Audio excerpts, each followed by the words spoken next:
जादुई टीवी। सुनो, तुम्हारे बाबूजी तो कब के गुजर गए। अब उनका जो सामान है वो पड़े पड़े कबाड़ा हो रहा है। बेच ही दो, कुछ पैसे आ जाएंगी।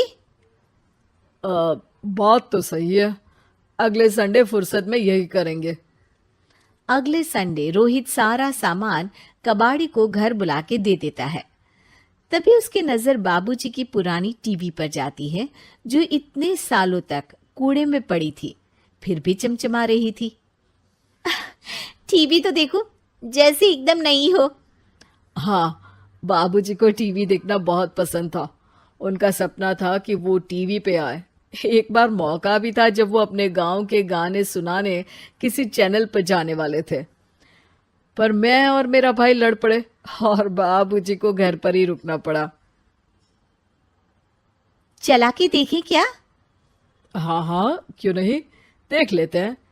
पर शायद ही चले। बाबूजी ने उस लड़ाई के दिन के बाद टीवी देखना ही छोड़ दिया था। टीवी चालू करने के लिए उसमें केबल वायर लगा दिया जाता है। एक न्यूज चैनल चालू हो जाती है। स्वर्ग की सीढ़ी के रास्ते हैं तीन, तीनों के तीन रास्ते हैं संगीन। पहला रास्ता है सांप की बीन, दूसरा रास्ता घर में बिछा कालीन, तीसरा रास्ता कलकत्ता से चीन। ये क्या बकवास खबर है, कुछ अच्छा लगा दो। अरे आप बोलो तो सही, कोई अच्छी खबर सुना देता हूं। मेरा तो काम ही खबर देना है। अरे बाप रे, टीवी बात कर रही है। हाँ, ये न्यूज वाला मुझसे। हाँ हाँ, आपसे ही तो बात करूंगा ना, आपके घर में हूं तो।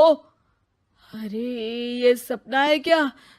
तुम हमसे बात नहीं कर सकते?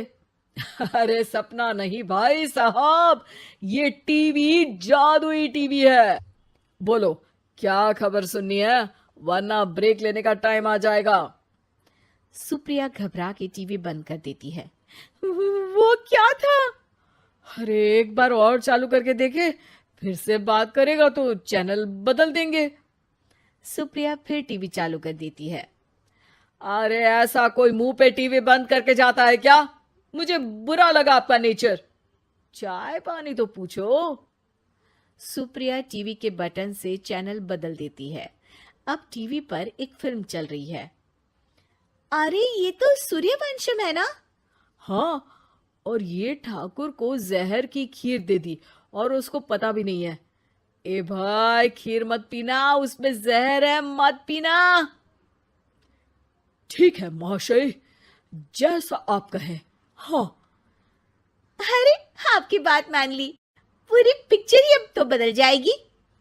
मतलब ये सच में जादुई टीवी है? तभी वहां कबाड़ी आ जाता है। भैया, टीवी के 150 रुपए दूंगा, चलेगा?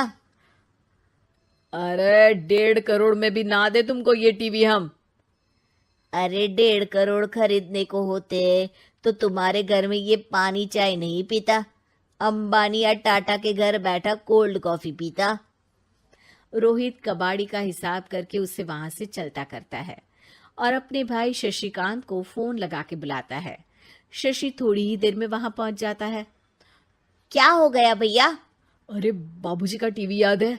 हाँ हाँ, जिसमें घुसे रहते थे हमेशा वो, और अपने को कुछ नहीं देखने देते थे।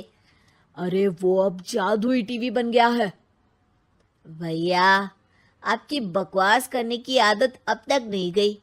अरे आपके घर में बच्चे हैं, अब तो बड़ों जैसी बात करो। रोहित जाके टीवी चालू कर देता है।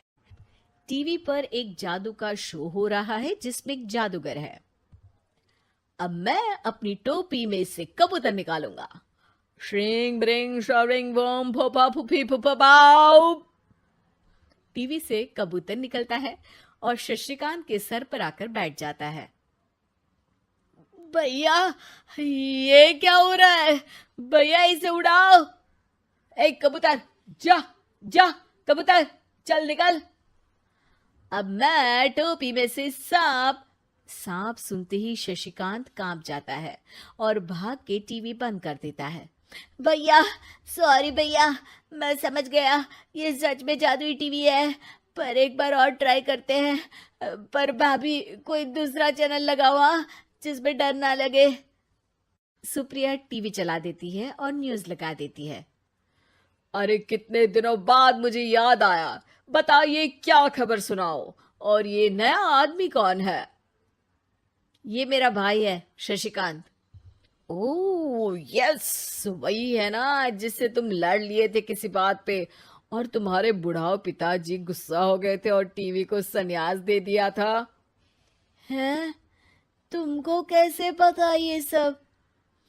इस टीवी में रहने वाले आदमी से लेकर कबूतर तक को तुम्हारे बाबूजी और तुम्हारी बातें पता है, इसीलिए तो ये जादुई टीवी है। ये टीवी क्या कर सकती है वैसे? तुम जो मांगो दे सकती है।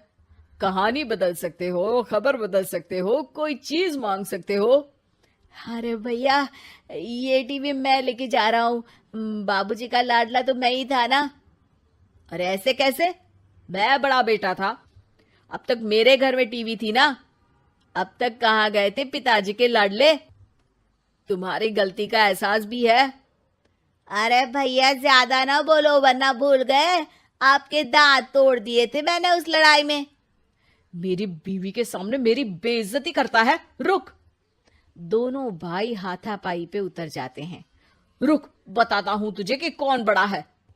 अरे छोटे का दम तो देख लीजिए आप। ये खबर आपके बाबूजी को देता हूं। तभी टीवी अचानक बंद हो जाता है। अरे शायद टीवी नाराज हो गया। और लड़ लो, आए बड़े खली बनने। टीवी से एक तेज रोशनी निकलती है और टीवी में बाबूजी दिखाई देते हैं। बाबूजी आप? इतना चकरा क्यों रहा है? अपने बाप को नहीं पहचानता क्या? ये तो ऐसा ही है बाबूजी। प्रणाम बाबूजी। अरे चुप कर, तुम दोनों ही उल्टे हो। तुम्हारी वजह से मैंने टीवी में आने के सपने को छोड़ दिया, तुम्हारी लड़ाई की वजह से।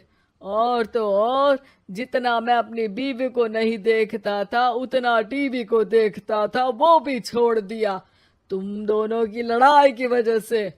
और अब मरने के बाद जब मैंने टीवी को जादुई टीवी बना दिया तो भी तुम इसका फल लेने की जगह लड़ रहे हो। अरे तुम तो लायक ही नहीं हो। अब तुमको बाबा जी का ठुल्लू भी नहीं मिलेगा। बाबूजी चले जाते हैं। टीवी बंद हो जाता है। रोहित और शशिकांत गिड़गिड़ा के टीवी के सामने हाथ जोड़ के बाबूजी को बुलाते हैं, पर टीवी सिर्फ धुआं निकालता रहता है।